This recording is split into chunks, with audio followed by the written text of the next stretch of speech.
दिल्लीत चालू असलेलं कृषी आंदोलन चालू असलेलं यासाठी म्हणायचं की अजूनही काही रिकामे पडलेले का होईनात, पण तंबू तिथे रस्त्यावरती आहेत. रस्ता एका बाजूनं मोकळा झाला आहे, लोकांची वाहतूक सुरू झालेली आणि तिकडे कोणी आता लक्ष द्यायला तयार नाही. फक्त ते आहे म्हणून चालू असलेलं असं म्हणायचं. त्याच्यामध्ये एक ज्याला ट्विस्ट किंवा कहाणी में नया मोड असं म्हणूयात. झालं असं की सरकारने MSP प्रमाणे जी रेशनिंगसाठी खरेदी करायची आहे, ज्याचा खरं तर हा विषय कृषी कायद्याचा काहीच नव्हता, पण अतिशय चूक पद्धतीनं वारंवार या लोकांनी MSP सरकारची खरेदी मंडी असा विषय लावून धरला होता आणि त्याच्यातलाच एक मुद्दा समोर आला आणि या सगळ्यांचेच डोळे पांढरे व्हायची वेळ आली. कृषी आंदोलनाची अडचण ही झाली की याला पहिल्या दिवसापासून काहीही वैचारिक पाया नव्हता. हे आमच्यासारखी कितीतरी लोक, मी तर त्यात फार छोटा आहे, वारंवार सांगत होते. वारंवार तज्ज्ञांनी विचारलं होतं की हे तुमच्या मागण्याला आधार काय आहे. त्यांना काही सांगता येत नव्हतं. त्याच्यातलं आता एक अतिशय म्हणजे प्रॅक्टिकल म्हणूयात आपण समोर आली अडचण अशी वास्तवातली. सरकारने जाहीर केलं MSP प्रमाणे खरेदी करायचे. गव्हाचा 1935 रुपये काहीतरी भाव ठरवलेला आहे. त्याप्रमाणे पंजाबमध्ये खरेदी आता गव्हाची सुरू होती आहे नवीन ह्याची. ह्याच्यातली भानगड अशी आहे की जेव्हा सरकारने सांगितलं की ही आम्ही खरेदी करूत आणि हे पैसे शेतकऱ्यांच्या खात्यामध्ये सरळ जमा होतील, आणि इथे मात्र नेमकी मेख आहे. आणि हे सगळं जे आंदोलन आहे, त्यांचे आंदोलनाचे पुरस्कर्ते, नेते, त्यांना पाठिंबा देणारे सगळेच बाव चढून गेले. कारण की हे आंदोलन आडत्यांनी प्रामुख्यानं चालवलेलं होतं, प्रत्यक्ष शेतकऱ्याचं आंदोलन नव्हतं. हे वारंवार सांगितलं गेलं.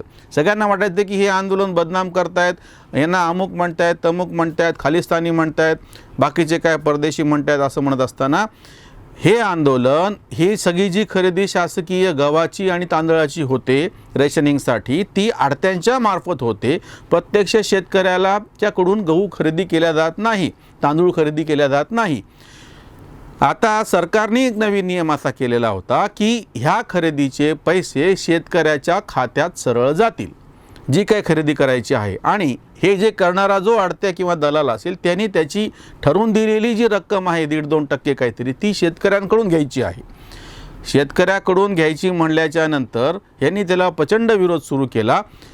इतकंच नाही, पंजाबचं एक शिष्टमंडळ जाऊन केंद्रीय मंत्र्यांना भेटलं, ज्याच्यामध्ये पंजाबचे सुद्धा मंत्री होते सरकारचे, की आम्ही पंजाबपुरती ही योजना आम्ही राबवतो. सरकार म्हणजे पंजाबचं राज्य सरकार, ते पैसे आमच्याकडे द्या. त्यालाही केंद्रीय मंत्र्यांनी नकार दिला. ह्यांनी एक ॲप डेव्हलप केलं, मोबाईलवरती एक ॲप त्यांनी असं डेव्हलप केलं की आडत्याच्या खात्यामध्ये ते पैसे तेव्हाच जातील, त्या शेतकऱ्याच्या खात्यामध्ये, की जेव्हा एक बटन जे आडत्याच्या हातामध्ये आहे ते दाबल्या जाईल. म्हणजे थोडक्यात सांगायचं म्हणजे याच्यावर आम्हाला कंट्रोल पाहिजे. त्यालाही नकार दिला जेव्हा केंद्रीय मंत्र्यांनी. तेव्हा ह्यांनी संपाचं हत्यार उभारलं की आम्ही 10 तारखेपासून संप करूत आणि आम्ही खरेदी करणार नाही.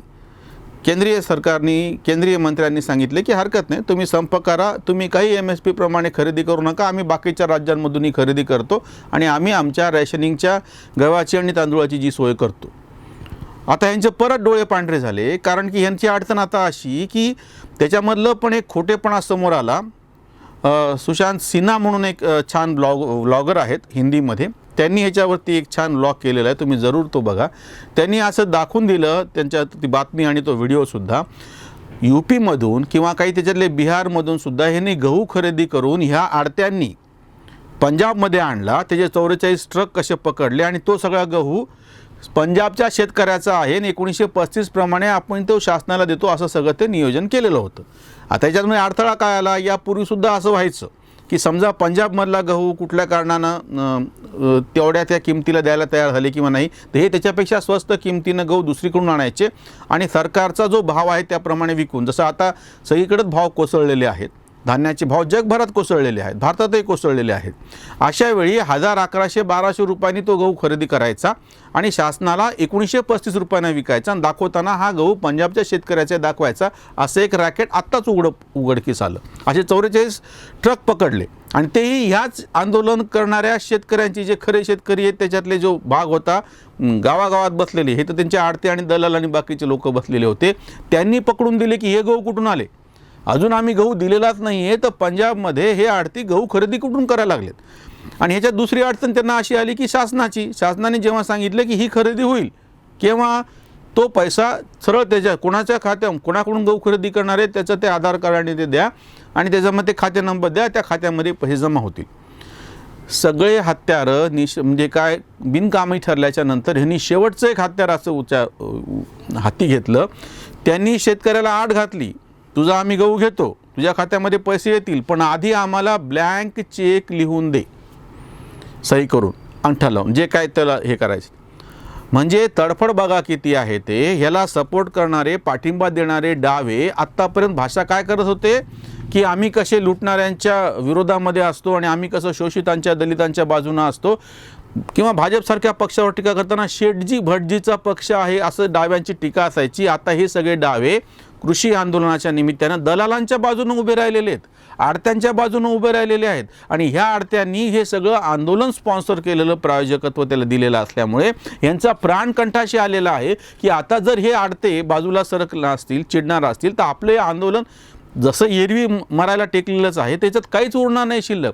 म्हणून यांनी आता, म्हणजे किती हसायची गोष्ट आहे की जे शेतकऱ्यांच्या बाजूनं आहेत ते असं म्हणतात की शेतकऱ्यांची खरेदी ही आडत्यांच्या मार्फत झाली पाहिजे, दलालांच्याच मार्फत झाली पाहिजे, सरळ शेतकऱ्यांच्या खात्यामध्ये पैसा नको. हे कोण म्हणायला लागले आता? हे प्रत्यक्ष शेतकरी आंदोलन करणारे. यांचं हे जे पितळ आता उघडं पडलेलं आहे. आणि जेव्हा ठाम भूमिका केंद्र सरकारने घेतली की कुठल्याही पद्धतीने ह्या खरेदीमध्ये कोणालाही इतरांना पैसा मिळणार नाही, पैसे फक्त शेतकऱ्याच्या खात्यामध्ये जमा होणार आहेत, ही सगळी व्यवस्था राबवण्यासाठी ज्या कोणाला काय काय काम करायचं असेल. अजून एक प्रकार समोर आला जो दिल्लीतला होता.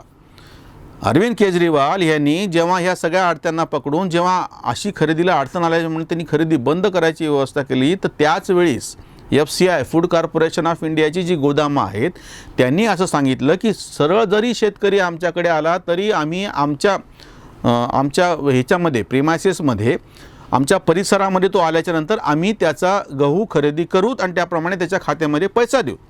आता ही पण यांना अडचणीची गोष्ट झाली. आता ह्याच्यातून एक वेगळा मुद्दा वैचारिक पातळीवरती समोर येतोय. पहिली गोष्ट म्हणजे तुम्हाला रेशनिंगसाठी जो गहू आणि तांदूळ खरेदी करायचा आहे तो वाटायचा कुठे असतो? देशभरामध्ये. त्यासाठी गोदामं बांधलेले आहेत ते देशभरामध्ये आहेत.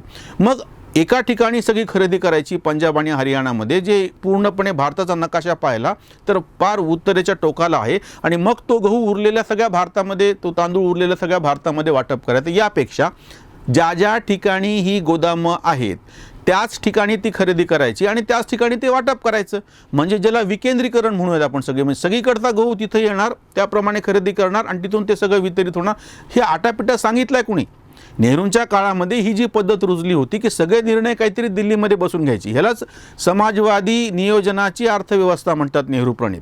प्रत्येक गोष्ट दिल्लीमध्ये नेऊन ठेवायची आणि दिल्लीतून तो निर्णय होणार. याच्यापेक्षा राज्याप्रमाणे, विभागाप्रमाणे, जिल्ह्याप्रमाणे त्याचं वाटप करून टाका. त्या ठिकाणचे जी गोदामं आहेत त्या ठिकाणी ती खरेदी होईल आणि त्याच ठिकाणी ते वितरण होईल. म्हणजे हा सगळा आटापिटा वाचेल. दुसरी गोष्ट म्हणजे शेतकऱ्याच्या खात्यामध्ये सरळ पैसा जमा होईल. आता अडचण अशी आहे की दोन गोष्टी झाल्या याच्यामध्ये. शेतकऱ्यांच्या खात्यामध्ये सरळ पैसा ही एक अडचणीची बाब. दुसरी बाब म्हणजे food corporation of India FCI यांची गोदामं ज्या ठिकाणी आहेत पूर्ण भारतभर विखुरलेली, त्या ठिकाणी जर खरेदी करायची असेल तर ही जी सगळी एक लॉबी तयार झाली होती त्या पंजाब आणि हरियाणामध्ये, ही सगळी खरेदी करणारी आणि ती करणारी ही सगळी दलालांची जी सगळी फार मोठी टोळी म्हणूयात आपण तिथं होती, त्याची जो एकाधिकार होता त्याच्यावरती सगळ्यात मोठा घाव बसतो आहे ना. जसं 2014ला ल्युटन्स दिल्ली नावाची जे काही तिथलं जे ब्युरोक्रॅटिक किंवा जर्नलिस्ट किंवा अशी मिडलमॅन असे सगळ्यांचे एक ल्युटन्स लॉबी म्हणतात त्याला, जी मोदींनी 2014मध्ये प्रशासकीय पातळीवरती मोडून काढली. जसं राजकीय पराभव केला इतर पक्षांचा ते दिसताना दिसतं, पण त्या जोडीला दिल्लीच्या भोवती असलेली एक ल्युटन्स लॉबी जी तोडून फोडून काढली. आणि संजय बारूसारखा जो माजी सचिव हे राहिलेला आहे सल्लागार, त्यांनी त्यांच्या पुस्तकामध्ये आता नवीन पुस्तकामध्ये पण हे लिहिलेलं आहे.